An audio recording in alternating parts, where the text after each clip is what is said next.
Hey everyone, Pure Insanity here. This video is going to be all about the uber unique, the Melted Heart of Selig, and in particular, the endgame Sorc build I'm running with it. This build is so survivable, I'm running tier 100 Nightmare Vaults with health potions disabled. That's right folks. To prove without a doubt I'm not using health potions in these videos, I removed the action completely as indicated by the double red dash next to the health potion icon. So if you're wondering if the buff that it got in Season 3 made it worth enough to give up your amulet, without a doubt it can be in the right build. I wanted to make a different kind of build unique to the Melted Heart because that's what Uber Uniques are meant to do. I wanted a build that had some skill ceiling to it, but not that was twitchy or required constant button mashing, including using health potions.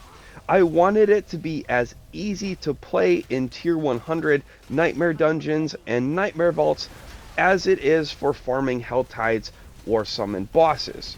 So stay tuned for all the build details and what makes it so enjoyable and unique. But first, I want to discuss the Melted Heart in general and the impact from its recent changes. The Melted Heart got 2x all stats, 3x damage while healthy, and the resource drain got reduced from 3 to 2. However, no matter how many resources you have, it still applies 25% of the health damage. 54 all stats is great for any build.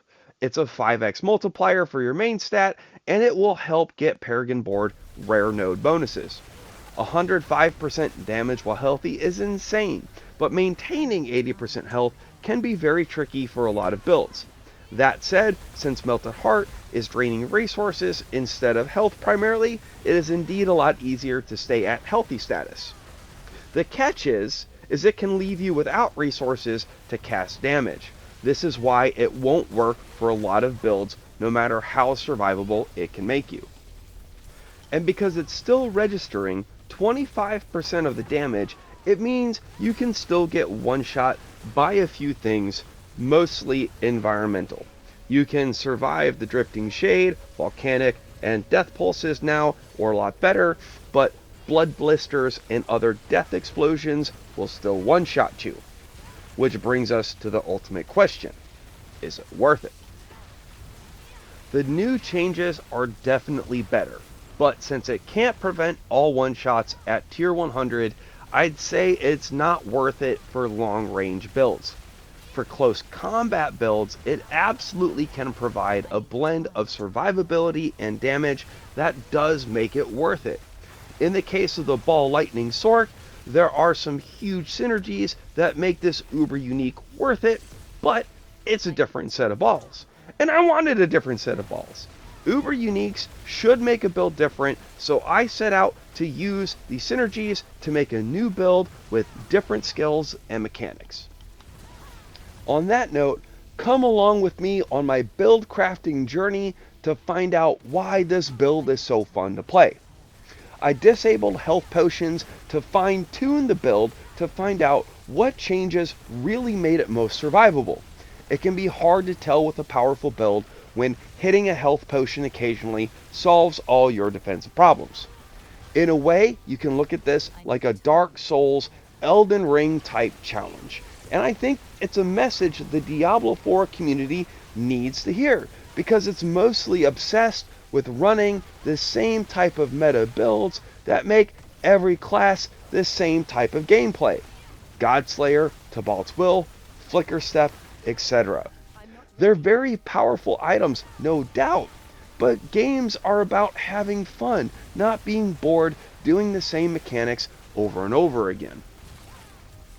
The grind is real though, and running a non-meta build can be exhausting while farming.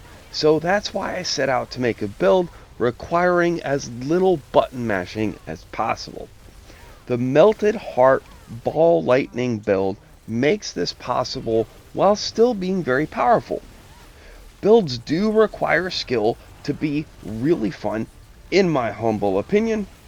The skill of this build is around movement and tempo rather than button mashing and constant combinations like teleport to trigger unstoppable and the Tibalt's Will proc. There's no real oh shit mode or scrambling because the survivability and damage output are constant. The power of this build centers around collecting crackling energy. Because this is a Melted Heart build, collecting crackling energy with the invigorating conduit passive is both offensive and defensive.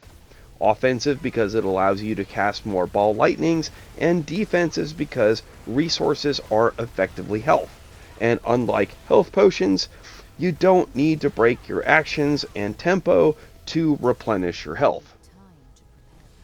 I'm not going to focus on Sorc specifics just quite yet.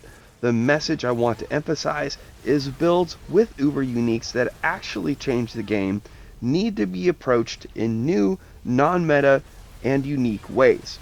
It can't be pigeonholed to just replacing an amulet in the same meta build.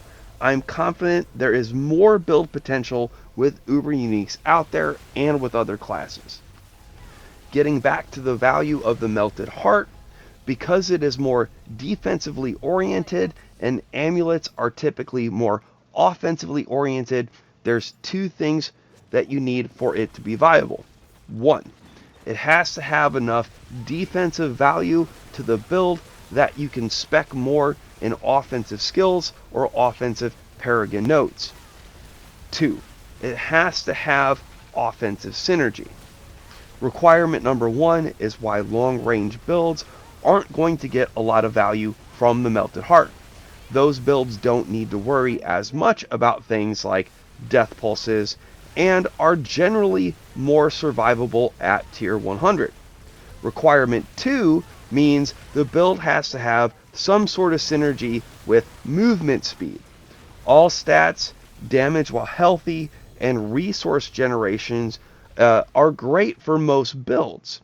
But since amulets roll with powerful ranks, every affix, including movement speed, needs to have a powerful impact.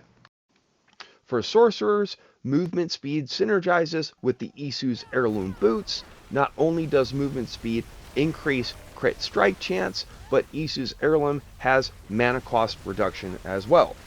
Resource cost reduction does apply to the resource drain from Melted Heart, so this is another great synergy. Mobility can also be very important for builds mechanically, so you don't have to have gear synergy with the stat, it just needs to be beneficial to the build in some way. One of the synergies all classes will have to have in order to make Melted Heart builds worthwhile is healing, because Melted Heart is now applying 25% of the damage regardless of how many resources you have. You're going to be button mashing health potions to stay in healthy status if you don't. That alone will negate most of the value of the Melted Heart. Two things available to all classes is the Life on Kill affix and the Andril's Visage Uber Unique Helm. Lifesteal is insanely good, keeping up health using the Melted Heart, but there are many other options to keep healthy, such as barriers, fortification, and other sources of healing in builds. Point is, you're still going to need something to keep your health up in order to take advantage of that huge damage while healthy affix bonus from the Melted Heart. I set the bar on Melted Heart's value to be never having to use health potions and not needing to do anything mechanically different for health. To put it in different terms, I wanted a build where I didn't need to play survival mechanics. I wanted the build to feel different and easy to play no matter what I was doing in Diablo 4. This is where I'm going to get into the Sorc build specifics, but there's a lot of information I hope will help if you have the Melted Heart and don't play Sorc, or if you want to build craft with it yourself. This particular Melted Heart Sorc Ball Lightning build is mechanically simple. Spam Ball Lightning for a few seconds, collect crackling energy, and use cooldown skills when my barrier gets depleted. And this is because there's the key passive, Protection, which gives you a barrier when using a cooldown, and that is one of the passive skills for Sorc that allows maintaining healthy status. Another Sorc synergy with the Melted Heart is the Warding Glyph. Normally your health is not tied to your resources, but with Melted Heart it is. If you get hit hard and lose your resources, you get up to 25% damage reduction. And that is general damage reduction, which is one of the factors that can save you from Death Pulse and or volcanic modifiers in Nightmare Dungeons. One thing I was a little disappointed about, and this was probably known in Season 2, but I didn't do as much testing with it, is resource drain from the Melted Heart does not count as spending resources. So losing resources from the Melted Heart won't trigger passives like Mana Shield or enchantments like Chain Lightning, and in that regard too, it won't trigger things like the effects from the Starless Skies ring. Having both Andriel's Visage and Melted Heart is a Sorc build crafter's dream come true. Healing is weak in Sorc builds, and Andriel's Visage solves that problem. Additionally, if you're using the Sorc fan favorite, Tal Rashaz, Andriel's Visage gives you another 15% X damage multiplier. The goal of Uber Uniques is to provide build-defining items. I do think there is more work to go in general, but I also don't think Diablo 4 devs get enough credit. At least I hope we can all agree they're trying and making positive changes.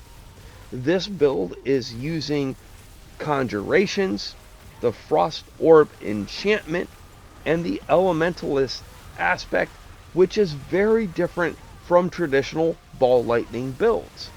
And the reason why the build is still so powerful is because I build crafted around Uber Uniques. I want to wrap up this video with a selfless plug.